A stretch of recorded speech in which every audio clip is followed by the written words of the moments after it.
제가 여기 벌써 5분 스피치에 동원된 게 홀리파워 2020년에 온 이후로 한 4번째 되는 것 같습니다.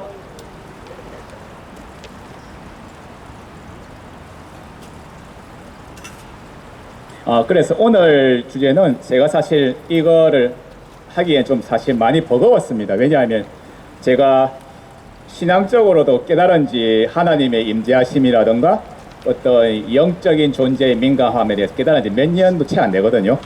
그래서 스위스의 로잔이라는 곳에서 언약한 세계적인 복음주의자들이 언약한 이것을 제가 요약해가지고 설명하기에 좀 무리가 있긴 있습니다. 그런데 여러분이 듣기에 조금 저거는 아니다 싶고 저거는 말이 이상한데 조금 내 생각이 다른데 하더라도 그냥 조금 그러려니 하고 아직 뭔가 깨달음이 부족한 사람이 하니까 저런 같구나 하고 이해해 주시면 감사하겠습니다. 예, 그러면 바로 서론으로 들어가겠습니다. 시간이 없기 때문에. 스위스 로잔이라는 곳이 있습니다. 거기에서 1974년 7월 16일에서 25일까지 세계복음화 국제대표 3,700여 명이 모여가지고 그 초안을 세계적 복음주의자 존 스토트라는 사람이 대표적으로 작성을 했습니다. 그래서 이게 보면은 이 언약을 공포하려는 이유가 있습니다. 그게 보니까 존 스토트의 주장이 복음이 온 세계를 위한 하나님의 좋은 소식임을 믿게 하기 위해서 이 복음을 온 인류에게 선포하여 모든 민족의 제자 삼으라 분부하시고 또 그리스도의 명령에 순종할 것을 그의 은혜로 결심한다. 그러므로 우리는 이 신앙과 결단을 확인하고 그 다음에 이 언약을 공포하려 한다. 이러한 취지가 있습니다. 그 다음에 뭐랄까 하나님의 목적, 로잔 언약이나 하나님의 목적에 대해서도 언급 안 할 수가 없는데 우리가 신앙을 확인할 때 꼭 알아야 할 게 꼭 하나가 있습니다. 다 아는 이야기지만 하나님의 세상을 창조주시고 주 대신 영원한 한 분 하나님이자 성부, 성자, 성령의 하나님이란 겁니다. 하나님은 그의 뜻과 목적에 따라서 만물을 통치하십니다. 또 그는 자기를 위하여 세상으로부터 한 백성을 불러내어서 다시금 그들을 또 세상에 내어보내시어서 그의 나라의 확장과 그리스도의 몸의 건설과 그의 이름의 영광을 위하여 그의 부름받은 백성을 그의 종과 증인이 되게 하십니다. 우리가 고백해야 할 것 중에 이런 게 있네요. 우리가 종종 세상에 동화되거나 동조하거나 아니면 아예 세상으로부터 도피함으로써 우리의 소명을 부인해버리고 우리의 선교사에게 실패했음을 사실은 수치스럽게 생각을 해야 된다는 거죠. 우리가 이 복음이 만일에 비록 그 질그릇에 담겨있다 할지라도 귀중한 보배임을 기뻐하여서 성령의 능력으로 이 보배를 널리 선포하는 일에 우리 자신을 새롭게 헌신하려고 해야 합니다. 요런 게 우리 로잔 언약의 선포의 목적이 되지 않는가 싶습니다.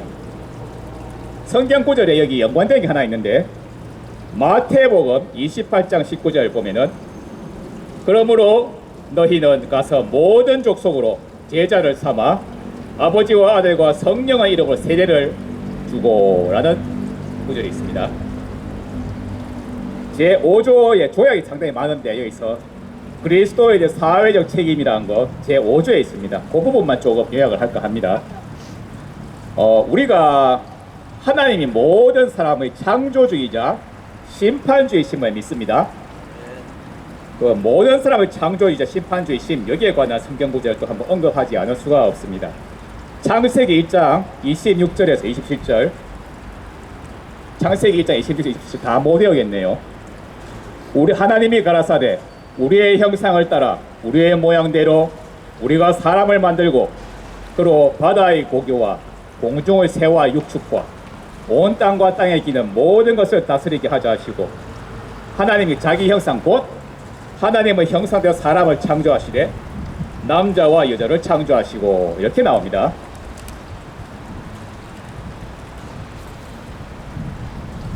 야고보서 3장 9절 이것도 사실 연관되긴 하는데 한번 읽어나 보겠습니다. 저는 요게 야고보서 3장 9절이 어떻게 연관되는지 잘은 모르겠는데 여기는 또 그 레퍼런스 나와 있습니다. 야고보서 3장 9절에 이것으로 우리가 주 아버지를 찬송하고 또 이것으로 하나님의 형상대로 지음을 받은 사람을 저주하나니.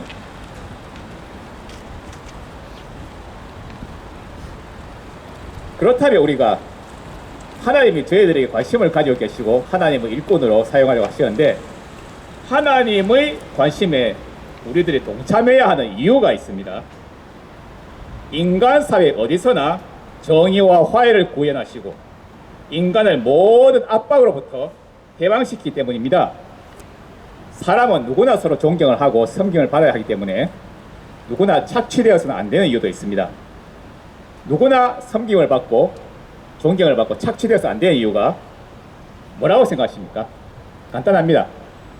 사람은 하나님의 형상대로 창조되었기 때문에 그러므로 인종, 종교, 피부색, 문화, 계급, 성, 연령 이런 거 구별 없이 모든 사람은 천부적인 존엄성을 지니고 있습니다. 아멘. 우리가 또한 등한시하고 뉘우쳐야 할 점이 있는데 지금부터가 조금 중요한 것 같습니다. 지금부터가 조금 이 로잔 의학의 핵심이 아닌가. 종종 전도와 사회 참여가 서로 상반된 것이라고 잘못 생각해 왔습니다. 우리 그리스도인의 의무가 두 부분이라는 걸 꼭 인정해야 한다고 말을 하는데 그게 한 세 가지 이유가 있네요. 첫 번째, 사람과의 화해가 곧 하나님과의 화해가 아니라는 것. 두 번째, 사회 참여가 곧 전도일 수는 없습니다. 세 번째, 정치적으로 뭔가 종교의 자유를 얻고 정치와 서로 이렇게 얽매지 않는다 하더라도 정치적 해방이 곧 구원이 아닙니다. 정치적 해방이 곧 구원은 아닐지라도 이 전도와 사회 참여는 곧 그리스도인의 의무의 두 부분임을 인정을 해야 합니다. 거기를 좀 더 설명을 덧붙이자면 하나님과 인간에 대한 교리에다가 이웃을 위한 사랑, 또 예수 그리스도에 대한 순종 이러한 것에 대한 필수적인 표현을 마음속에 양심적으로 받아들이고 있어야 되겠습니다. 그렇다면은 구원, 우리가 구원을 항상 기도하면서 천국 가는 게 이 다음에 목적 아니겠습니까? 비록 천국의 길이 아주 험난하고 좁디 좁은 것이지만은 구원의 메시지가 포함하는 중요한 게 하나 있네요. 모든 소외와 압박과 차별에 대한 심판의 메시지를 포함하고 있습니다. 모든 소외와 압박과 차별에 대한 심판의 메시지. 그러므로 우리는 지금 우리 시대를 말하고 있는 것 같습니다. 우리는 악과 부정이 있는 곳에서 어디서나 이것을 공박하는 일을 두려워해서는 안 된다는 겁니다. 두려워해서는 안 된답니다. 사람이 그리스도를 영접하면 그의 나라에 다시 태어납니다. 따라서 불의한 세상 속에서 그 나라의 의를 나타내고 그 일을 전파하기에 힘써야 합니다. 아멘. 여기에 관한 구절 시편 45장 7절 한번 읽어보겠습니다. 시편 45장 7절 왕이 정의를 사랑하고 악을 미워하시니 그러므로 하나님 곧 왕의 하나님이 즐거움의 기름으로 왕에게 부어 왕의 동류보다 승하게 하셨나이다. 저 다른 건 모르겠는데 왕의 동류보다 승하게 하셨나이다. 요거 조금 이해가 안 돼가지고 한번 영문을 봤습니다. Therefore, 그러므로 God, your God, 하나님 곧 당신의 하나님, 왕의 하나님이 has anointed you, 당신을 신성시해 왔습니다. With oil of gladness, 기쁨의 기름으로, 즐거움의 기름으로, more than your companions. companion 하면 짝이나 동반자 뭐 이런 뜻이 있는데 당신의 어떤 믿음의 동역자 그 이상으로 같이 믿음을 동역하는 짝이나 그 이상으로 당신에게 즐거움의 기름으로 동류보다 승하게 하셨나이다. 당신을 신성시 해주겠다. 이런 의미가 되겠습니다.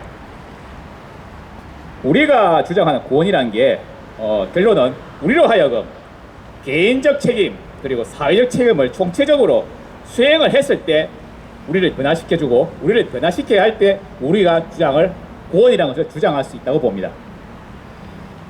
이제 거의 다 한 반쯤 나왔는데 조금 남았습니다.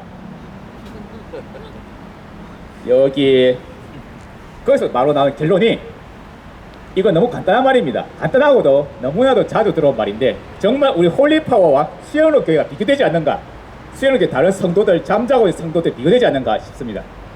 행함이 없는 믿음은 죽은 것이다. 행함이 없는 믿음은 죽은 것입니다. 행함이 있는 믿음, 이게 뭐냐? 요걸 제가 조금 여기 로잔 언약에 나오는 중요한 그런 직접 나오는 말은 아닌데 제가 조금 성경의 주석을 봤습니다.